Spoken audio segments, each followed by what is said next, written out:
Instead of having this paranoid vision of neoliberalism as a dark blanket that is covering the world in a very homogeneous way, we talk about it as a syncretic process that opens and closes possibilities. So the growth of markets in Brazil and in India for the middle class cannot be understood without neoliberalism. The people we studied, African Americans, are now making a lot of anti-racist arguments and claiming equality in the name of their ability to be competitive and productive.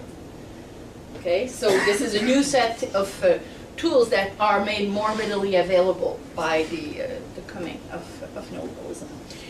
As this project was unfolding, as I said, I became more interested in studying responses to stigmatization, and I went around and found a couple of colleagues who would be interested in studying this with me in a comparative perspective.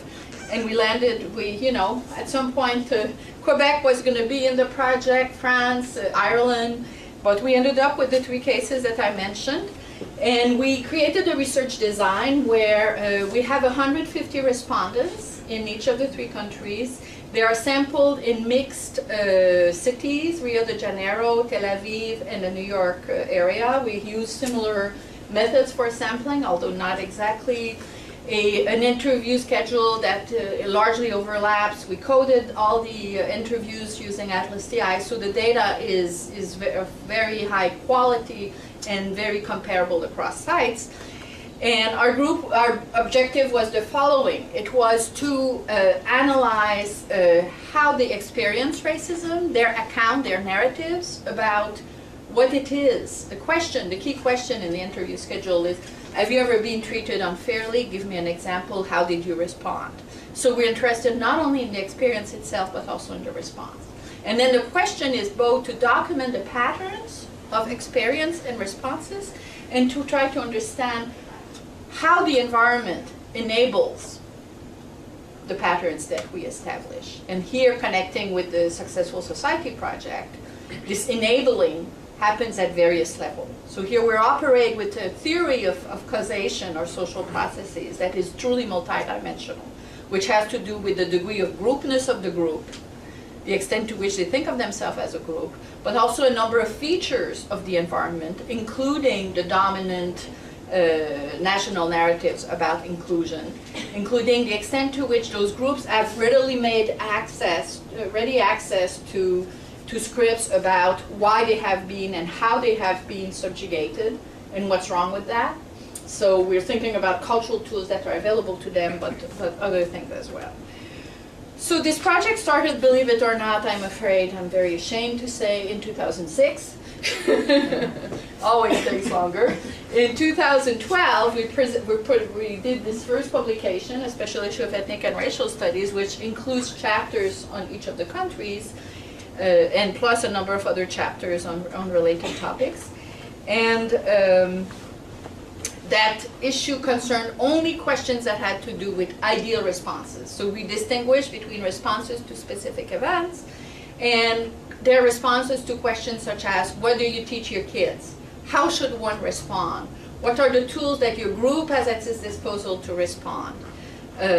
So best tools. So here, comparing the 3 cases, to tell you very quickly the conclusion of this best tool question.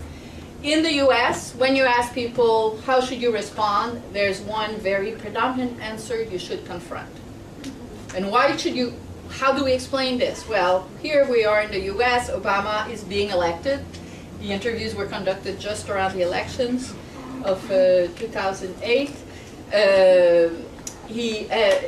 People are constantly referencing the civil rights movement and the history of racism. Readily made answer. And not a lot of hesitation about whether they have experienced racism or not. This filters through which people can apprehend the situation is clear.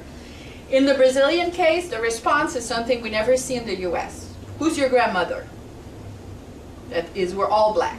So who do you think you are anyway? So literally, an expression of this whereas in the context of the one-drop rule that prevails in the US, the answer, who's your grandmother anyway, simply doesn't make sense. In the Israeli context, our collaborators there have argued that what we find is something they call participatory destigmatization. So here we're comparing 3 groups Arab Israelis, Ethiopian Jews, and Mizrahi. Mizrahi are Jews whose family comes from Iraq, Iran, North Africa. They are largely construed as backward, as they're stigmatized for a range of reasons that I'll explain in a minute, but they're Jewish, and they represent 30% of the population. And many of them don't think of themselves as an ethnic group that's strongly marked, but they're widely recognized as an ethnic group, often contrasted with the Ashkenazi or the European Jews, who are perceived as being far higher status. Ethiopian Jews have immigrated largely in the last few decades, and many people contest the fact that they're Jewish, but they represent only 2% of the population, and they're strongly marked phenotypically. Of course, they're black, right? 2%. And then the third group, Arab Israelis, they are people who have, Palestinians who have stayed in Israel after the creation of the country, and people describe Israel as an ethno-democracy in the sense that people are not Jewish, don't have access to all the resources, don't serve on the army. There's a number of things that make that they are not experiencing themselves as having full citizenship. And many people experience them as strongly associated with Palestinians, of course. So their loyalty and the questions of security means that their position in the society is highly contested. So our collaborators use this concept of participatory destigmatization to describe the situation of the Ethiopians and the Mizrahi by saying those two groups understand that they are stigmatized, but they downplay it because they say we're Jewish. The Zionist dream tells us we belong. There's no question we belong. Yes, we're being discriminated against, but it won't last. We're like the Russian Jews, we're being absorbed into the great Zionist nation. So totally different repertoires, that both different experiences, but they also draw on various different repertoires to explain their situation in it, okay? Now we're in the process of writing the book, which concerns all the data. And I'm going to talk to you today about the part of the book that is really about actual incidents that they've experienced and their responses. And I'm going to present to you the theory of the book, which is just, still warm out of the oven because we produced it last week. So you can tell me if we're wrong. Okay, so I will start by giving you two examples of what I'm talking about. And they're both examples of men, black men, African-American men, who find themselves in an elevator with some white folks. And you'll see what it's about. So the first one, Marcus, works in a court. He enters in an elevator in which he finds a middle-aged Indian woman who also works at the court. He describes the situation as follows. He says, "She clutches her purse. I almost fainted. It devastated me. But it's happened to brothers before. Welcome to the black race, man. I've got it, you've got it." So her reaction prompts Marcus's anger and humiliation because, as he explains, he often feels that people think he does not belong in the court building. For instance, he's routinely questioned about whether he truly knows people who work there. How should he respond to this incident of the purse? Should he ignore the slight and let it go? Confront? How? And at what cost? Emotionally, interactionally, potentially legally? He wants to maintain his image of professionalism and stand up for himself. But how can he do both? These are the questions that emerge as he experiences stigmatization. And the repeated experience of such internal dialogue takes a toll that contributes to the wear and tear of everyday life that results in the huge racial disparities in health that we find in the United States and elsewhere. So this connects to the first book of the Successful Society Project. This internal dialogue is later on what we will call the management of the self, you will see. In a second example, Joe, a recreation specialist, faces an even more explicit racist situation. And his account viscerally expresses his perceptions of the health impact of anger. So he finds himself alone with several men in an elevator, and he describes this scene as follows. He says, "One of them made a joke about blacks and monkeys. I said, 'Man, listen, I ain't into jokes.' So his demeanor changed and my demeanor changed. All of the positive energy that was in there was being sucked out because of the racial part. And the other guys, you could actually see them shrinking up in the corner because they didn't want no parts of it. I told myself, get out of it, because if I stay in it, I'm going to be in that circle and I won't be able to get out. The stress level rose. My tolerance was getting thin. My blood pressure peaking and my temper rising.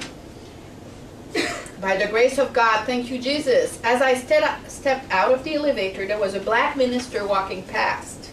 And I said to him, can I speak to you for a minute? Because I just encountered something that I got to talk about because I'm this far from exploding. So I'd been in the job for a week only. That's all I need to get myself fired. He said, you're a better man than me. Now I'm just trying to get through this affair to decide if I want to go to the city to sue the bastards. So he knows that anger and impulse control are imperative if he wants to keep his job. He has to manage his emotion and find an outlet when a chance encounter with an African-American pastor offers him relief, a buffer, someone who can relate to his experience. So like the majority of our interviewees, he factors a pragmatic consideration when weighing various courses of action. But his normative response is that he needs to confront racism. So why is it? So what do we mean by confronting? I'll give you one example. It's a prison instructor. When asked this question, how should one deal with racism at the ideal level, he says, you got confronted because people will try to tell you that it doesn't exist, but it does exist.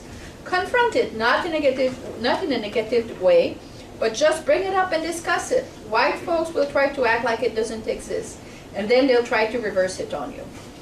This is a typical response, and what we find here is that they're concerned with simply making their experience explicit, and it's very difficult because in the American context, what is most readily recognized is discrimination, not stigmatization. But when we interview our respondents, and here you have, this table refers to the type of incidents that our respondents describe when interviewed, you can see that the majority of their incidents have to do with assault on dignity, what we call stigmatization, not discrimination. The vast majority of the literature on racism in the US has to do with discrimination. People who do not have equal access to resources, whether housing or jobs or opportunities. But what people are really talking about, when you ask them that, it's all about the subjective experience. Being misunderstood, underestimated, ignored. This woman who walks into a room in the morning as a teacher, every morning, she teaches in a high school. She goes into teacher's room. Everyone says hi to all the others, but people don't say hi to her. So she says, can I sue them for that? Not really. But every day it really gets to me. My coworkers are dissing me, and it just pisses me off. So it is this repeated experience that. So a lot of our work has been to develop this very detailed coding about all the experiences. And this is what our argument hinges around. Because you can see that being stereotyped as low status poor and uneducated is relatively low in the US, you will see, compared to the others. And I've put in bold, and this table is too dense to be helpful, but I thought I would show it to you anyway. And you can see that the predominant categories for the US is being insulted and disrespected, and also being misunderstood. Okay? Both stigmatization experience. And in the discrimination, it is lack of access to opportunities. I'll present later how this varies across sites. The other thing we did is look at the context in which the experiences occur, and the vast majority is at work. There's slight differences there, again, across sites. And we also coded all the responses that are offered. And you can see here the predominance of confronting. Management of the self is also very salient. And the third most salient response is simply not responding. The difference between the management of the self categories and not responding is management of the self. They explain to us, they're thinking about how it is that they decided to act one way or the other, whereas not responding is simply say, I was shocked, I simply avoided. They don't offer more of an explanation about what happened. The management of the self is